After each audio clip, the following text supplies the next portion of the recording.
At this point, I'd like to call the sponsoring MPP, Andre Khanjin, Barry Hinesville, to bring remarks. Thank you. So happy to have you here. I just remember the first day Landry walked into my office, and we had scheduled, we had a meeting on sickle cell, and it's incredible how much passion we have behind this woman who stands here today. So I just want a round of applause for all of them.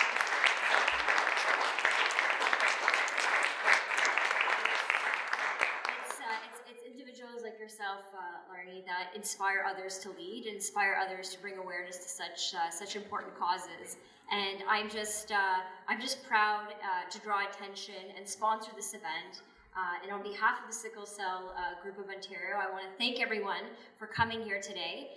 Minister Elliott, our Minister of Health, does send her regrets. She's actually in Cabinet right now, but she didn't want to be here, so she sends her hello and her regrets I'm sending that on her behalf. So the thing that most people are not aware of, and Lorna, you had educated me about it very quickly, and that is this Sickle Cell Awareness Group is Canada's largest patient group and advocacy organization providing social services to families with children, adolescents, adults with sickle cell disease. That's incredibly powerful to be that largest organization. And since 2005, the Sickle Cell Awareness Group of Ontario has been creating and providing evidence-based supports and services to enhance the health and quality of life of families with sickle cell disease.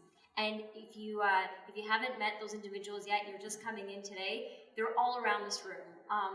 Maya, that was incredibly brave of you to stand up and share your story. You are a fighter, and it's just amazing to be amongst people like yourself today. And while we are raising that awareness of anyone can be diagnosed with sickle cell disease or the sickle cell trait, it's very important to know the prevalence of sickle cell in people of African and South Asian communities, and the fact that there still needs to be more work to be done to raise awareness about this condition, and making sure that our government, when we talk about ending hallway healthcare, there's a lot of things that are associated with that. It's a lot of the investments that we are making in healthcare. It's a lot of investments we're making in educating our public and raising awareness on things like this, and pointing to the studies out there that exist. Recent studies, for example, show that there are more than 3,355 sickle cell disease patients here in Ontario, as was mentioned earlier.